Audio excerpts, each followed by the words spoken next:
اعوذ باللہ من الشیطان الرجیم بسم اللہ الرحمن الرحیم۔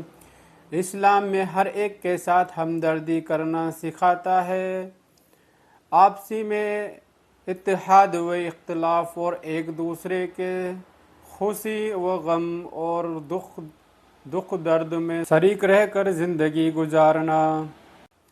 اس کی اہم تعلیمات میں شامل ہے وہ دوسروں کے ساتھ خیر خواہی کی تعلیم دیتا ہے اور کسی پر ظلم و ستم کرنے سے روکتا ہے۔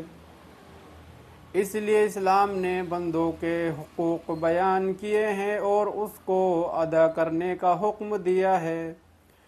بندوں کے حقوق میں پڑوسیوں کے حقوق کو خاص اہمیت حاصل ہے۔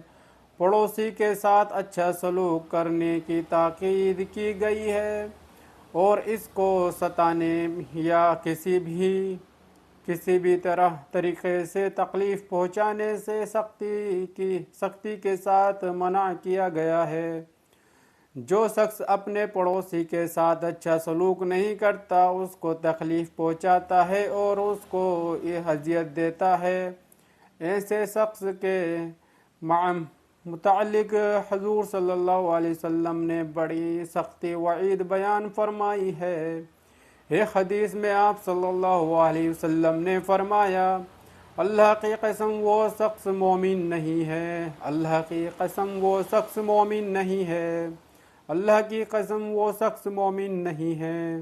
عرض کیا گیا، یا رسول اللہ، کون شخص، یعنی کس بد نصیب شخص کے بارے میں آپ قسم کھا کر فرما رہے ہیں کہ وہ مومن نہیں ہے؟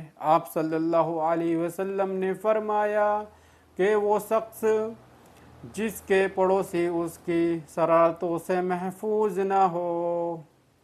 اللہ رحم فرمائے، اپنے پڑوسیوں کے ساتھ حسن سلوک کرنے کی توفیق عطا فرمائے۔ ایک دوسری حدیث میں آپ صلی اللہ علیہ وسلم نے فرمایا کہ وہ آدمی جنت میں داخل نہیں ہو سکے گا جس کی اذیت سے اس کا پڑوسی محفوظ نہ ہو۔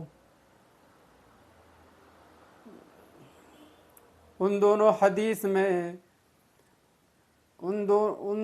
حدیثوں پر غور کریں۔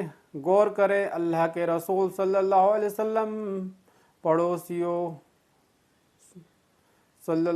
وسلم نے پڑوسیوں کے ساتھ حسن سلوک کرنے کو کتنی اہمیت دی ہے اور ان کے حقوق میں کوتاہی کرنے والوں اور ان کو ستانے والوں کے متعلق کتنی سختی وعید بیان کی ہے۔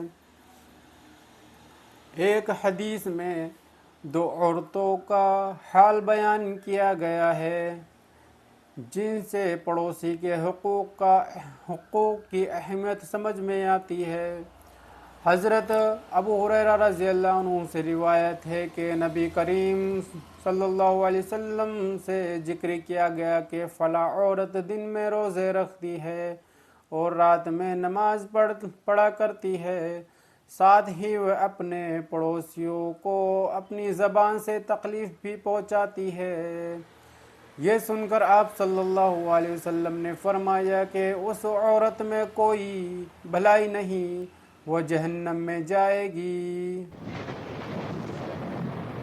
پھر ذکر کیا گیا کہ فلاں عورت ہے جو صرف فرض نماز پڑھ لیتی ہے، صرف رمضان کے روزے رکھتی ہے اور پنیر کے ٹکڑے صدقہ کرتی ہے، البتہ وہ اپنی زبان سے کسی کو تکلیف نہیں پہنچاتی ہے۔ یہ سن کر آپ صلی اللہ علیہ وسلم نے فرمایا، یہ عورت جنت میں جائے گی۔